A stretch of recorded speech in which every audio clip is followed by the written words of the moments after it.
Aujourd'hui, on va faire un peu de biochimie, et il y a deux familles de molécules où la représentation de Fischer est beaucoup utilisée. Ce sont les acides aminés et les oses.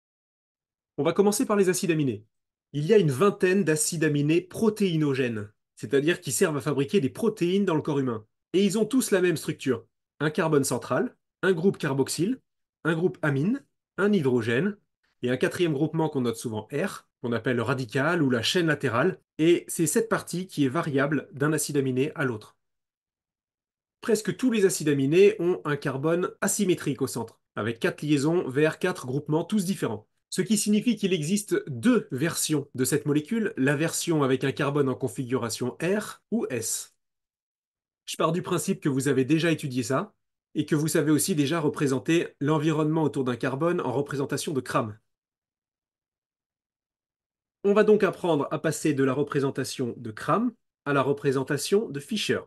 La question, c'est de savoir comment on va placer nos 4 groupements aux extrémités de la croix. La première convention, elle est indiquée ici. Une représentation de Fischer sous-entend toujours implicitement que tous les traits horizontaux sont des liaisons vers l'avant et tous les traits verticaux sont des liaisons vers l'arrière. C'est-à-dire qu'on est censé observer la molécule sous un certain angle bien particulier.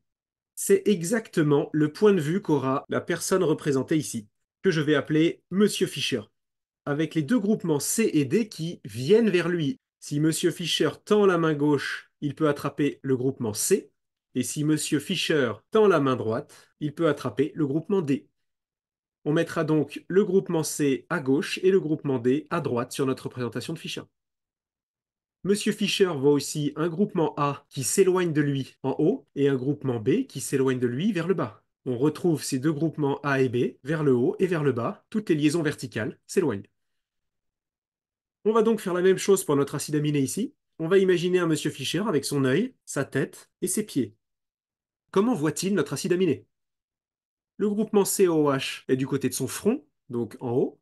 Le groupement NH2 est du côté de ses pieds, donc en bas. Le groupement R va être du côté de son bras gauche. Et le groupement H va être du côté de son bras droit. Vous voyez que la chaîne verticale en Fischer, en réalité, a une forme coudée, avec un côté pointu. Monsieur Fischer doit toujours regarder cette chaîne par le côté pointu. Toujours. C'est comme ça qu'on respecte la convention de Fischer. Ce sera important pour tout à l'heure quand on verra des molécules plus grosses. Il y a une deuxième convention en Fischer. C'est qu'on doit toujours avoir le carbone le plus oxydé en haut. Et en gros, pour un acide aminé, ça veut dire toujours le groupe carboxyle en haut. Alors là, on a eu de la chance parce qu'il était déjà plus ou moins bien positionné. Mais vous allez rencontrer des cas où ce ne sera pas forcément bien positionné dès le départ. Dans ce cas-là, pas de problème, vous faites votre Fischer comme avant. L'hydrogène est au niveau du front de Monsieur Fischer, la chaîne latérale R est au niveau des pieds de Monsieur Fischer, le groupe NH2 sort de l'écran vers l'avant, donc est du côté gauche de Monsieur Fischer, et le groupe COH sort de l'écran vers l'arrière, donc est du côté droit de Monsieur Fischer. On a fait exactement comme avant, sauf qu'on n'a pas obtenu ce qu'on appelle une représentation de Fischer parce que le carboxyle n'est pas en haut. Ce problème est très facile à régler. Vous vous souvenez qu'il existe deux versions de notre carbone asymétrique. Imaginons qu'au départ, on a la version R. On n'en sait rien puisqu'on ne connaît pas la chaîne latérale, mais imaginons c'est un R. On va pouvoir déplacer les groupements en faisant des permutations. À chaque fois que vous échangez de groupements, votre carbone va changer de configuration. S'il était R, il devient S. S'il était S, il devient R. Qu'est-ce qu'on obtient?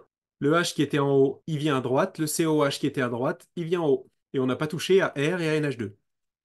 Mais on a réussi à mettre notre carboxyle en haut, c'est l'objectif. Le seul problème, c'est qu'on n'obtient pas vraiment la molécule de départ puisqu'on a maintenant la version S. Eh bien, il suffit de refaire une permutation, on échange deux groupements.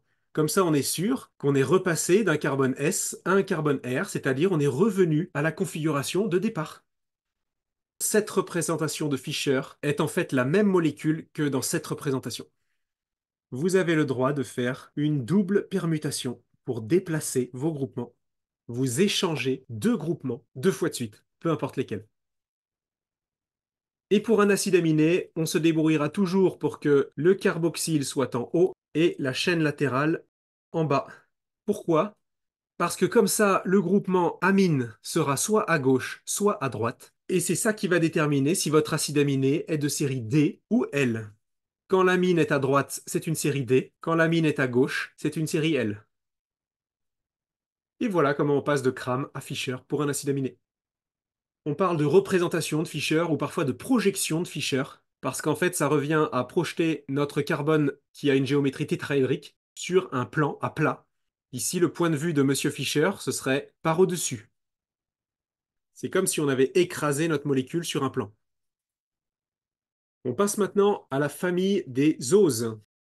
Vous avez plusieurs carbones asymétriques dans les oses, souvent. Et donc, à chaque fois, ça donnera un carrefour en Fischer qui sera important. Il ne faudra pas se tromper entre la position du OH et la position du H. Sinon, vous changez de molécule. On va numéroter nos carbones. Et pour ceux qui sont déjà avancés en biochimie, parfois on vous demande d'apprendre par cœur que quand les hydroxyles sont à droite, à gauche, à droite et à droite, c'est la molécule de glucose. On va prendre ça comme exemple. Donc c'est aussi du déglucose qu'on a représenté en crame à gauche. Et on va passer de la gauche vers la droite. La première chose qu'on va faire, c'est une représentation de Fischer, mais vide. Et pour pas vous tromper sur le nombre de carrefours, le mieux, c'est de numéroter les carbones. Nos deux carbones numéro 1 et 6 aux extrémités ne nous embêtent pas trop puisqu'ils ne sont pas asymétriques. Donc on a juste à recopier ce qu'on voyait en crame, c'est-à-dire une fonction aldéhyde sur le carbone 1 et une fonction alcool sur le carbone 6. Par contre, les carbones 2, 3, 4, 5, eux, ils sont asymétriques. C'est là où il ne faut pas se planter. Si vous regardez la structure d'un ose, à chaque fois, il faudra choisir entre un groupement OH et un groupement H, à chaque étage. Lequel on va mettre à gauche, lequel on va mettre à droite. Eh bien, il faut se souvenir de ce qu'on a vu tout à l'heure. La chaîne verticale qu'on voit en Fischer correspond en fait à ce zigzag en crame.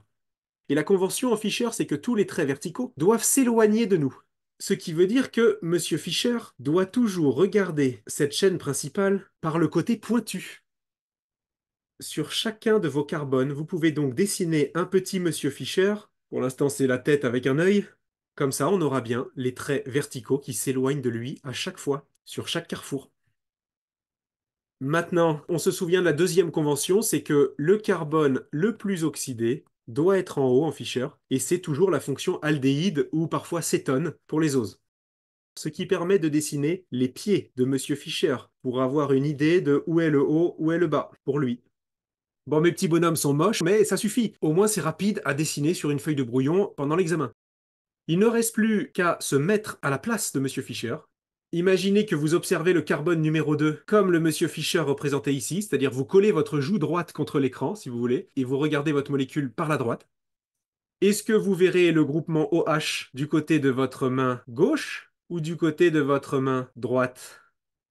Le groupement OH a une liaison en pointillé, il sort donc derrière l'écran, et on peut donc l'attraper avec la main droite. Donc il sera à droite pour Monsieur Fischer. Et l'hydrogène est à gauche. On va faire ça à chaque étage.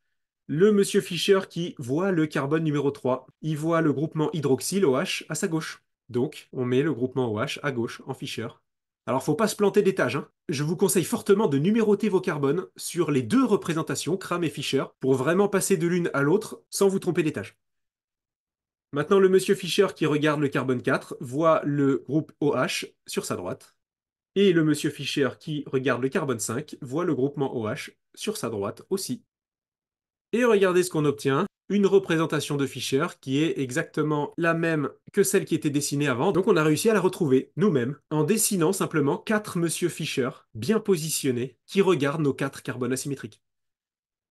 Vous verrez parfois ce genre de représentation, qui est toujours notre molécule de déglucose, mais au lieu d'avoir une chaîne principale en zigzag, on a une chaîne principale qui fait le dos rond.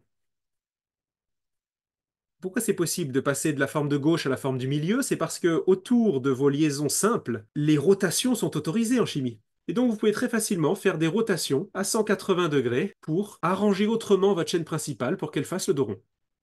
Et en fait, la représentation de Fischer, c'est ce que vous voyez quand vous regardez systématiquement la molécule de dos. J'aime bien dire à mes étudiants à chaque fois que c'est la forme stégosaure de la molécule. Vous savez, le stégosaure, c'est ce dinosaure qui a des grosses écailles sur le dos. En fait, en représentation de Fischer, on regarde les écailles en face. Mais vous n'avez pas vraiment besoin de dessiner la molécule en dos rond avant de la dessiner en Fischer, parce que déjà, on s'est débrouillé sans tout à l'heure, et aussi parce que gérer les rotations à 180 degrés, c'est un peu compliqué. Donc, le conseil que je vous donne, c'est de ne pas passer par la forme de rond, mais plutôt d'être capable de directement dessiner vos Monsieur Fischer sur la forme zigzag. C'est plus rapide, c'est plus facile. Allez, pour finir, je vous ai mis deux petits exemples, un acide aminé en haut et un ose en bas. Si vous voulez vous tester, mettez la vidéo en pause. Le but est évidemment de trouver la représentation de Fischer de ces deux molécules. Attention, je vais corriger dans quelques secondes. On y va. Pour l'acide aminé, en haut, on commence par dessiner une croix. On ne voit pas la quatrième liaison du carbone sur notre formule topologique, ça veut dire que c'est un hydrogène, qui est vers l'arrière, puisqu'on a déjà l'amine vers l'avant. Notre chaîne verticale en Fischer est en forme de zigzag en crâne ici, et Monsieur Fischer doit toujours regarder cette chaîne par le côté pointu. On va mettre les pieds de Monsieur Fischer à gauche, ce qui permet d'avoir directement le groupe carboxyle COOH qui est en haut pour Monsieur Fischer. La chaîne latérale R sera plutôt en bas, du côté de ses pieds. Le groupement amine qui sort vers l'avant de votre écran sera à gauche pour Monsieur Fischer. Et le groupement hydrogène qui sort vers l'arrière de l'écran sera à droite. Et voilà, on n'a pas besoin de faire la technique de la double permutation puisqu'on a réussi à directement placer le COH en haut et le R en bas. On va maintenant s'occuper de l'ose en bas. On va commencer par compter les carbones. Il y en a 5. Et donc on peut faire un Fischer vide avec 5 carbones. Ici, on a une fonction aldéhyde.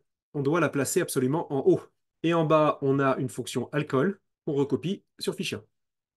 Là où il ne faut pas se planter, c'est pour nos carbones asymétriques. Et on doit toujours adopter le point de vue de Monsieur Fischer, avec aussi l'aldéhyde qui doit être en haut. Il n'y a plus qu'à se mettre dans la peau de Monsieur Fischer. Au niveau du carbone 2, Monsieur Fischer voit le groupe hydroxyle sur sa droite. Au niveau du carbone 3, sur sa droite. Et au niveau du carbone 4, sur sa droite aussi. De l'autre côté, ce sont des hydrogènes. C'est un glucide qui s'appelle le ribose, que parfois vous devez apprendre par cœur, parce que cette molécule, on la retrouve dans l'ADN et l'ARN. Acide ribonucléique, c'est qu'il y a un ribose quelque part dedans. J'espère que cette vidéo est claire. Cette conversion de Cram vers Fischer, c'est vraiment pas facile à maîtriser au départ. Donc maintenant que vous avez la technique, entraînez-vous.